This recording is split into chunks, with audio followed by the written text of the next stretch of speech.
Hey guys, okay, so a lot of you guys have asked for a garden tour. So we planted this 1,400 square foot garden. I'm going to go through it first. I'm going to give you some little scoop on the chicken coop over here. So the chicken coop, so I bought this thing thinking, oh, it looked so cute, but it's not good. Like, it's not a good chicken coop at all. In fact, you can see, well, basically, one time we had a really crazy, is there an egg in here? You want to get it? So we have chickens that like colorful eggs, so it's kind of greenish. Cool. So we had a really bad windstorm and the roof of the chicken coop blew off. And so Kurt had all this corrugated tin down at his shop. He owns an automotive repair shop too. And so we just put the tin on and we have like weights keeping the tin up, but anytime wind comes through, it blows off. So when our little baby chickens get bigger, this is going to be way too small. Anyway, so if you see my chicken coop, so many people always comment and say, oh, it's so cute. It is cute, but I never would recommend it to anybody. So one of these days, we're going to have to build a big chicken coop, and I'm sure I'll document it. So, okay, so the fence up here, there's a lot of white-tailed deer everywhere, so we have to have what's called a deer fence. And man, it was a hard thing trying to figure out how to make a deer fence because I didn't want to spend a fortune, but we ended up going with kind of the more expensive route where it was kind of expensive. So what we ended up doing is I got 10-foot, these are called T-posts, and we like hammered them into the ground with a post driver. We drove them into the ground. And then we bought this, it's called welded wire, hog wire. And you can see there's two panels stacked on top of each other. So the fence is 8 foot high because each panel is 4 foot. And we did 64 feet, it's a square. So this is a 140 square foot garden. It's huge. And then what we did for the gate over here, so half of it's my fruit trees, which right now it doesn't take up a lot of space, but it will as those get bigger. And then half of it is my vegetable garden. And then Kurt runs cattle. He has a bunch of cattle, and so he had this cattle guard. So that's what we use as our fence right here. So we didn't have to buy that. So I just kind of, I guess, I'll just kind of go through, and then if anybody has any specific questions, leave them in the comments and let me know what you think.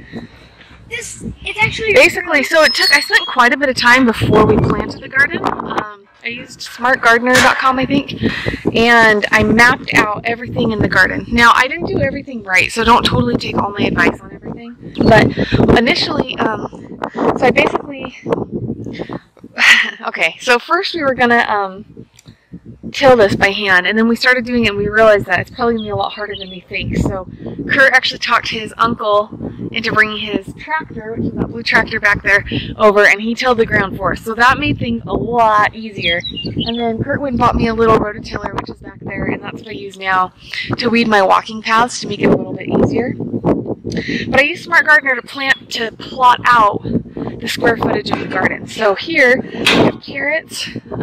If you walk down, you can see we have lettuce, and the lettuce is awesome because the more you pick, the more it grows.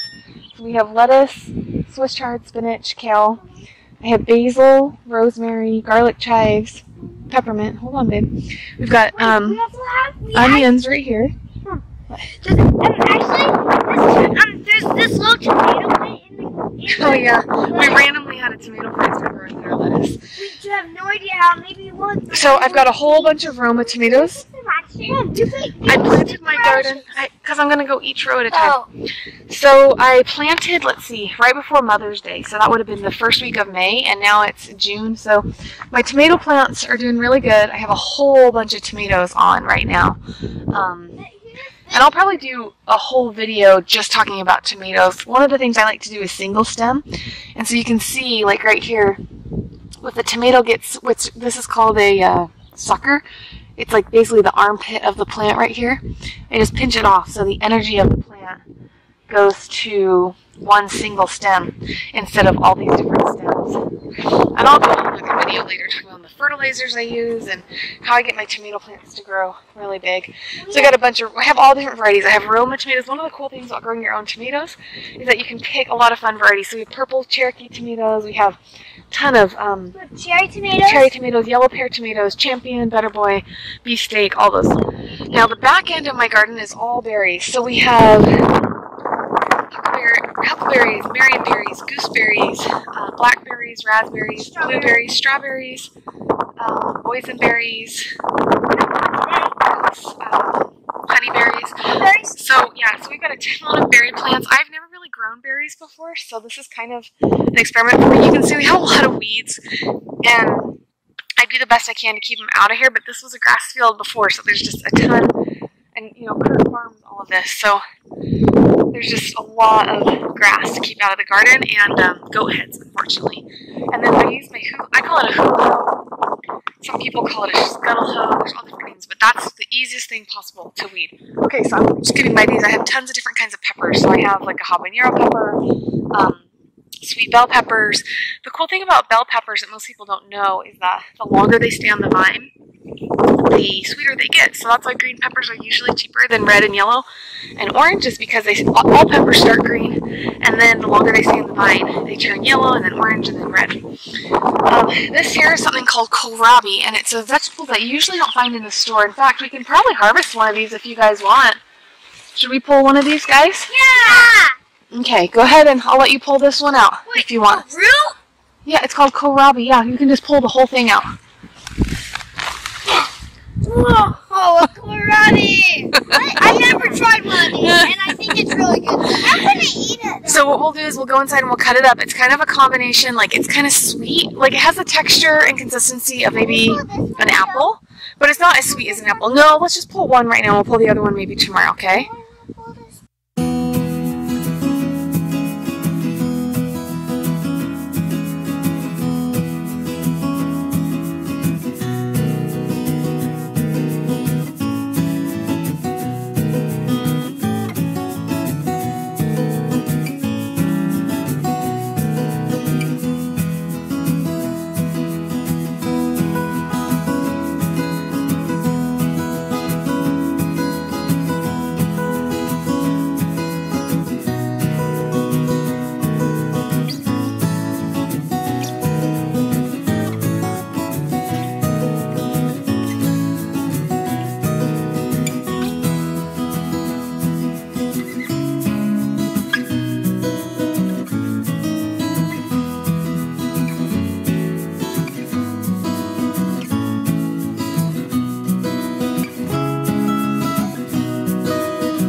Okay, Lincoln, you have to shut the deer fence. Why? Why's the #1 rule? Because last time we saw a deer, we were trying to get in the garden. I know, they're sticking their heads in the garden, huh? Yeah. Yeah, so the #1 rule about coming in and out of the garden is that we always shut the fence. Okay guys, so we're back in the kitchen, and I thought I would show you, why don't you get a lime out of the fridge, put the egg away first off, get a lime out of the fridge, and then I wanted to show you how well first, we'll let the kids try kohlrabi, and then, okay, so we just chop the bottom off, the root, watch your fingers, goes in, we keep this little pickle jar here, and this is like I just put any kitchen scraps or eggshells or anything like that in there, and that goes in the compost pile. And then you just chop off the edges. Why can't you just get it off with your hand? And you probably actually could cook down the leaves. If anybody does cook down the leaves, leave a comment and let me know if you do that, and if so, if it's good. You're not eating the leaves? Well, I don't know if you're supposed to. I don't know. Let's try it. Tastes good? Yeah, actually, it probably would be good in a salad. What do you think? Tastes like cabbage. Mm-hmm. A little bit. And it's good. What do you think? I like it. Really? Okay, we'll save them. We won't put them in the compost pile then. But I'm eating all the leaves. Okay. Chop off the edges. Don't put your fingers in here, okay? I know.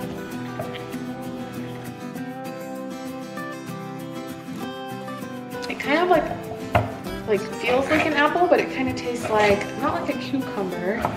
What do you think it tastes like? I don't know what it tastes like. You like it? Mm-hmm. It's good, huh? So it's really good, like, it's really good in salads or just raw. Mama? What? Are we eating that raw right now? Yeah. I had this taste. Did you try it yet? I did. It's good, huh? It's not like, it's like sweeter than I've that. had this taste before. I just don't know where. It's not sweet like a apple, but kind of like it has the consistency of an apple. It tastes better than a cucumber, don't you think? There's something else I tasted before that tastes just like this. Okay, here we go. Are you recording this? Yeah. Your sister's a goofball. Ah, how do you get this out? Just use your hand and pull some out. We must have smashed too much in there. I hit my head!